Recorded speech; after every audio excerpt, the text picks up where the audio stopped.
નમસ્કાર, vibes of India સાથે હું સમીર. આજે એક મહત્વનો દિવસ છે, 7 તારીખ છે. લોકસભાના ઇલેક્શનનો ત્રીજો ફેઝ છે. ગુજરાતમાં ચૂંટણી થઈ રહી છે. 26માંથી 25 બેઠક અને 5 વિધાનસભાની જે પેટા ચૂંટણી છે એમાં ચૂંટણી થઈ રહી છે. અને અત્યારે અમે છીએ અમદાવાદના આ જે વિસ્તાર છે ત્યાં. જો અત્યારે જોઈએ કે આ મતક્ષેત્રમાં લોકો છે મતદાન કરવા માટે આવી રહ્યા છે. એલિસ બ્રિજ અનુપમ મ્યુનિસિપાલિટી સરસ્વતી મંદિર શાળા છે, જેમાં લોકો છે મતદાન કરવા માટે પહોંચ્યા છે. આ મતક્ષેત્ર છે એ અમદાવાદ પશ્ચિમ અનુસૂચિત જાતિ મતક્ષેત્ર છે. એલિસ બ્રિજ વિભાગનું આ વિધાનસભા વિભાગનું આ મતક્ષેત્ર છે, જેમાં અલગ અલગ લોકો છે મતદાન કરવા માટે આવ્યા છે. અને તમામ લોકો સાથે આપણે વાતચીત કરવાનો પ્રયાસ કરીશું કે લોકો છે શું કહી રહ્યા છે. હું અત્યારે કહીશ કે અત્યારે જેટલા પણ લોકો છે એ આવી રહ્યા છે એમની સાથે બધા સાથે વાતચીત કરીએ કે એ લોકો કઈ રીતના મતદાન કરતા હોય છે, ત્યારે ધ્યાન રાખતા હોય છે. સાહેબ, શું નામ છે તમારું? રાહુલ શાહ. તમે આ મતક્ષેત્રમાંથી આવો છો, વોટ કરી લીધો છે? હાજી, કરી લીધો. અચ્છા, આપ શું કરો છો? મારે કન્સ્ટ્રક્શન નો બિઝનેસ છે. અચ્છા, સિવિલ એન્જિનિયર. ઓકે. કયા મુદ્દાઓને ધ્યાનમાં રાખીને આપે વોટ કર્યો છે? મુદ્દાઓ તો વિકાસનો મુદ્દો છે, હિન્દુત્વનો મુદ્દો છે, બધા મુદ્દા હોય. લોકો અલગ અલગ રીતના વોટ કરી અને પછી એક અત્યારે મહત્વની પેટર્ન અત્યારે એ જણાય છે કે વોટ કરી અને સેલ્ફી લઈ અને અપલોડ પણ કરે છે અને લોકોને દેખાડે છે, મત આપવા માટે અપીલ કરે છે કે અમે તો વોટ આપી દીધો છે, તમે પણ વોટ આપો. અને બાકીના લોકો ધીરે ધીરે આવે છે, એમની સાથે પણ આપણે વાત કરતા જઈએ કે કઈ રીતના મતદાનનું આ જે મહાપર્વ છે એની ઉજવણી જેટલા પણ લોકો છે એ કરી રહ્યા છે. કાકા, એક મિનિટ, તમે મત આપી દીધો કે બાકી છે કે હજુ બાકી છે? બરોબર. અલગ અલગ લોકો આવી રહ્યા છે, મત આપી રહ્યા છે અને અમુકને બાકી છે. કાકા, તમારે મત અપાઈ ગયો છે? અચ્છા, ઓકે. તમારું નામ શું છે? પિનાકિનભાઈ. અચ્છા, હા સાહેબ, આપ ક્યાંથી છો?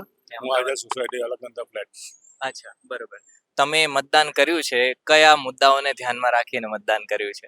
એ તો યાદ કરવું પડે. યાદ કરવું પડે. અચ્છા, એટલે ઉમેદવાર જોઈએ છે કે પક્ષ જોઈ છે? ઉમેદવાર. ઉમેદવાર. બરોબર.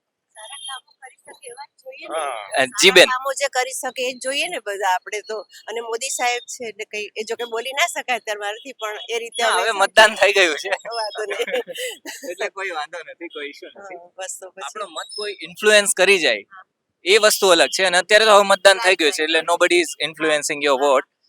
પણ મોદી સાહેબના મુદ્દાઓ તમે કયા કે મોદી સાહેબને ધ્યાનમાં, એટલે કયા મુદ્દાઓ છે? મુદ્દો નથી, અનેક મુદ્દાઓ છે કે જે વર્ણવવું નથી મારે અત્યારે, પણ બહુ સરસ છે અને એટલે જ અમે મત આપ્યો છે એમને. અચ્છા, તમારા પરિવારમાંથી બધા લોકો છે આવી રહ્યા છે મત? બધાએ આપ્યો છે. મારા હસબન્ડ છે, મારો સન છે, એનો સન છે, મારા સનની વાઈફ છે, બધાએ અમે આપ્યો છે વોટ.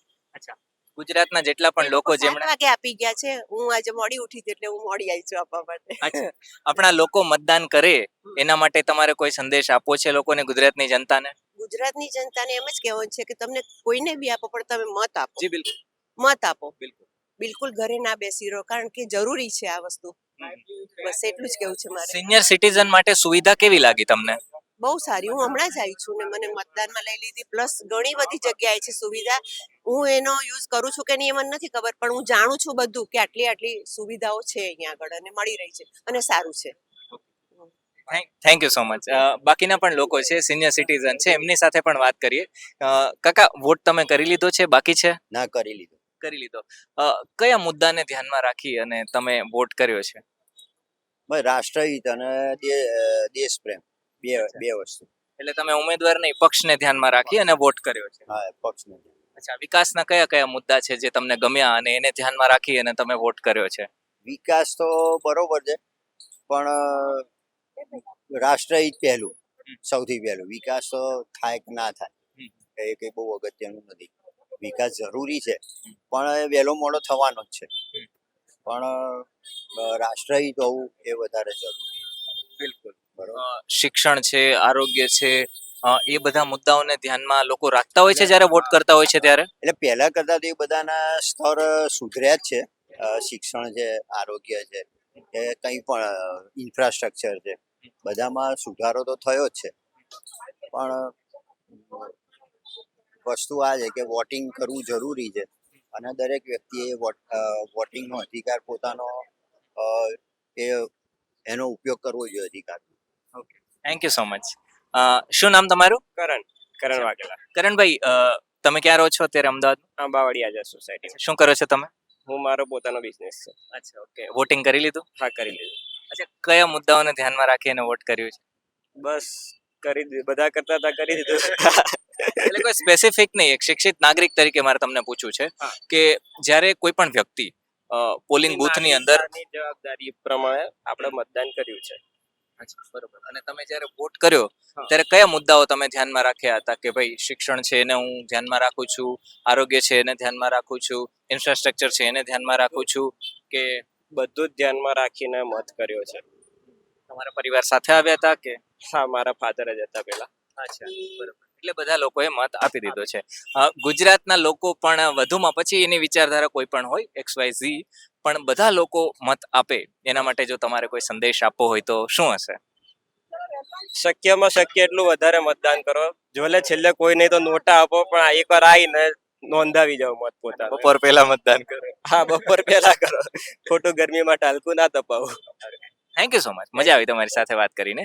કાકા, શું નામ તમારું? ઠાકર દેવેન નટુભાઈ, અચ્છા, ક્યાંથી આવો છો? આઝાદ સોસાયટી, અમદાવાદ. અમદાવાદ. શું કરો છો? Retire person. અચ્છા, ઓકે. મતદાન થઈ ગયું? આ થઈ ગયું. તમે અચ્છા, પત્નીની સાથે હા. આવ્યા છો? કાયદેસર હો. ના ના, જબરદસ્ત. બેન, તમે પણ મતદાન કરી લીધું છે? કરી લીધું. તમે મતદાન કર્યું ત્યારે કયા મુદ્દા ધ્યાનમાં રાખ્યા હતા કે આને ધ્યાનમાં રાખી અને હું મતદાન કરું છું? એટલે પક્ષ જોયો હતો કે જે ઉમેદવાર છે એને જોયો હતો કે હિન્દુત્વ. હિન્દુત્વને હા, ધ્યાનમાં રાખી? હા, હિન્દુત્વને ત્યાં મોદી સરકાર આવે એ ઈચ્છે છે એટલે એટલે ત્રીજી વાર નરેન્દ્ર મોદીજીની સરકાર આવે અને એ પ્રધાનમંત્રી બને. આવશે જ, આવશે. આવશે એટલે તમને વિશ્વાસ છે કે પ્રધાનમંત્રી જ આવશે? લોક કરી દિયા હતા. અચ્છા, ઓકે. અહીંયા કેબીસી તો નથી ચાલી રહી, પણ ખાલી મારે એવું પૂછવું છે કે જ્યારે લોકો મતદાન કરતા હોય છે ત્યારે કઈ કઈ બાબતને ધ્યાનમાં રાખતા હોય છે કે મારે શિક્ષણ જોઈએ, આરોગ્ય જોઈએ, કે પછી બીજા કોઈ મુદ્દાઓ જેવા હોય એવા? જે હોય એઝ એ સામાન્ય નાગરિક, દાખલા તરીકે હોસ્પિટલ આવી, સ્કૂલ છે, એજ્યુકેશન છે, દેશની સુરક્ષા છે, હિન્દુત્વ છે, આ બધા મુદ્દાઓ બહુ જરૂરી